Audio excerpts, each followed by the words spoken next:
X plus Y is equal to 10 और दूसरा है 3x minus 4y is equal to 20। इन दोनों को हमें विलोपन विधि से हल करना है। विलोपन विधि से दोनों को हल करना है। अब हम लोग दोनों समीकरण लिख देते हैं। जैसे पहला लिख देते हैं x प्लस वाई है 10 और दूसरा समीकरण है 3x minus 4y is equal to 20। दूसरा इक्वेशन लिख दिया। इनको नंबर दे देते हैं फर्स्ट और इक्वेशन नंबर सेकंड। ठीक है, दोनों का नाम दे दिए।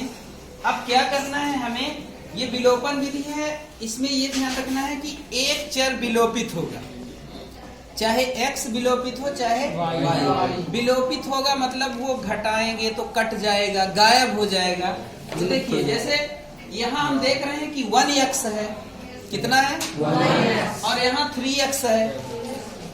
तो अगर हम समीकरण 1 में 2 को घटाएंगे तो x और y इनमें से कोई भी विलोपित नहीं होगा, क्योंकि बराबर बराबर नहीं है।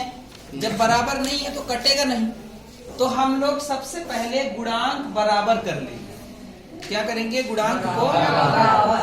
अगर यहाँ जैसे 3x लिखा है तो यहाँ भी 3x होना चाहिए, तभी 3x में 3x घटाएंगे तो 0 आएगा, मतलब x विलोपित होगा। या यहाँ जैसे माइनस 4y है तो यहाँ भी 4y होना चाहिए, तभी विलोपित होगा 4y से 4y। तो हम लोग क्या करते हैं, ऐसी कंडीशन में गुणांकों को बराबर करने के लिए गुणा कर लेते हैं। क्या करते हैं, गुणा।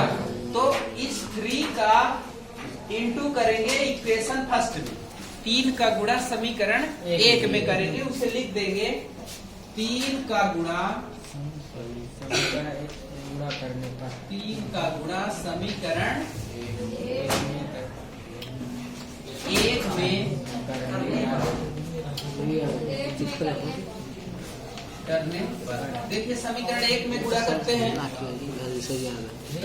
ये बन जाएगा क्या, 3x प्लस 3y और ये 3 का जब 10 में होगा तो 30 है ना। अब देखिए ये आ गया समीकरण 3। अब चौथा समीकरण जो आएगा इसी को रिपीट लिख देते हैं। क्यों लिख दे रहे हैं, क्योंकि 1 है इसमें, 1 का गुणा जब इसमें करेंगे तो कोई फर्क नहीं पड़ेगा, है ना। तो इसलिए इस समीकरण को आप सीधे रिपीट करके लिख सकते हैं। तथा लिख दीजिए 3x minus 4y is equal to 20। इसको आप अगला समीकरण नाम दे दें 4। ठीक है। अब हालांकि समीकरण 2 और 4 दोनों एक समान है, 1 का गुणा करने पर वही समीकरण आया है, कोई अंतर नहीं है। अब लिखेंगे समीकरण 3 में 4 को घटाने पर। क्या लिखेंगे, समीकरण 3 में समीकरण 4 को घटाने पर। चलिए घटा समीकरण 3 में 4, पहले 3 को ऊपर लिख लेंगे, 3x plus 3y is equal to 30 और ये वाला 3x minus 4y is equal to 20। दोनों को लिख लिया गया है, अभी कुछ नहीं किए हैं, दोनों को लिख दिए। अब घटा दीजिए दोनों को। ठीक है, घटाना है हमें तो माइनस लगाएंगे। अब देखिए 3x में 3x घटाएंगे तो कितना आएगा, 0 आएगा यहाँ, है ना। ऐसे सुविधा के लिए ऐसे काट देते हैं, 3x से 3x कैंसिल हो गया, घट गए, 0 आ गया। अब यहाँ देखिए जब घटा रहे हैं तो ये -4 है ना, तो ये माइनस जब हम कर रहे हैं तो ये माइनस माइनस प्लस साइन हो जाएगा। क्या होगा, प्लस। तो 3y और 4y अब दोनों जुड़ जाएंगे, क्योंकि अब माइनस तो रहा नहीं, अब क्या हो गया, प्लस। प्लस हो गया, प्लस हो जाने के कारण ये दोनों जुड़ जाएंगे। आप लोग सुविधा के लिए यहाँ चिन्ह बदलकर प्लस लिख भी सकते हो। ठीक है, तो 3y और 4y कितना हो गया 7y इज इक्वल टू, अब यहाँ देखिए घटा रहे हैं ना, तो 30 में 20 माइनस करेंगे कितना आएगा 10 आएगा। ठीक, अब यहाँ देखिए y इज इक्वल टू आ गया 10/7, ये 7 में चला गया, ये जो y के साथ गुणा है ना मल्टीप्लाई में है, तो ये किस में चला गया डिवाइड में, तो 10/7 आ गई y की वैल्यू, एक वैल्यू आ गई y। अब क्या चाहिए x चाहिए ना अभी, तो लिखेंगे y का मान समीकरण, चाहे आप 1 में रख दें 2 3 4 किसी में रख दें आ जाएगा x का मान, ठीक है ना। तो यहाँ लिखते हैं y का मान समीकरण 1 में रखने पर, चलिए रख देते हैं 1 में। समीकरण 1 क्या है, x plus Y equal to 10 is equal to क्या है 10 है। यहाँ y के स्थान पर रखना है ना, y क्या आएगा 10/7 10/7 रखना है, तो यहाँ x plus 10/7 is equal to 10, ठीक है। y को रिप्लेस कर दिया गया किससे 10/7। अब यहाँ देखिए x is equal to 10 minus 10/7, 10 में 10/7 माइनस करना है। देखिए ये जो 10/7 था ये इधर जाएगा तो माइनस होगा, है ना।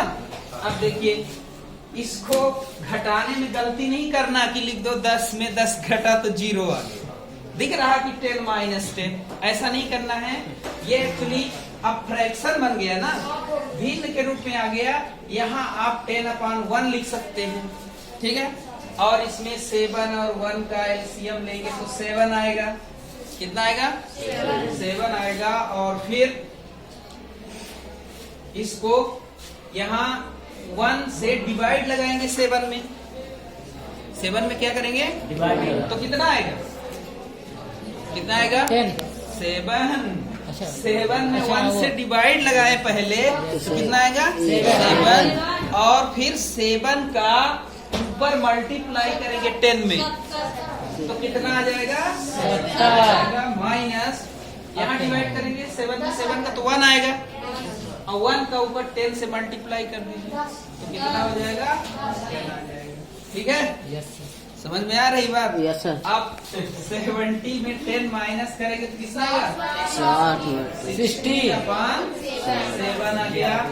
ये किसकी वैल्यू है x की वैल्यू है 60/7, और y कितना आया था 10/7, ये आंसर है ना। ये दोनों क्या है आंसर, बात समझ में आई। x की वैल्यू है 60/7 और y की वैल्यू क्या है 10/7। कोई दिक्कत नो सर, बहुत सरल है, बस यहाँ दिक्कत हुई होगी आप, है ना। कुछ लोग तुम लोग ये फ्रैक्शन अच्छे से नहीं लगाते हो, भिन्नों को कैसे सरल किया जाता है ये भुला देते हो बार बार, और सीधा सीधा जोड़ घटा देते हो, है ना। भिन्न इस तरह लगाई जाती है यहाँ, और सुविधा के लिए जिससे भूले ना आप ऐसे गुणा कर दो 10 का 7 में तो 10 सके 70, 1 का 10 में तो 10 एकम 10, और यहाँ 7 और 1 का लघुत्तम तो 7 ही आएगा एलसीएम, तो 70 माइनस 10 कितना हो गया 60 हो गया, और 60/7 आ गया। इस तरह से ये विलोपन विधि है। कौन सी विधि है विलोपन। आप प्रतिस्थापन विधि से भी इसी प्रश्न को अगर हल करेंगे तो यही आंसर आएगा, ठीक है। ये कंफ्यूज नहीं रहना कि प्रतिस्थापन से लगाएंगे तो दूसरा मान आएगा, यही मान आएगा, चाहे आप इसे प्रतिस्थापन से लगाएं या ग्राफी विधि से हल करें, वज्र गुणन विधि से हल करें, किसी भी मेथड से इसको आप हल करेंगे, x और y का जो मान है वो यही आएगा, ठीक है ना।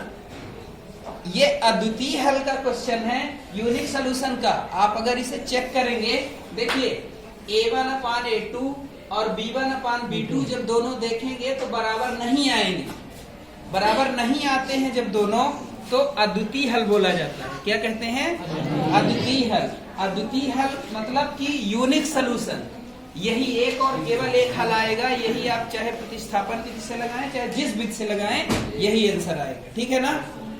कोई दिक्कत? ठीक।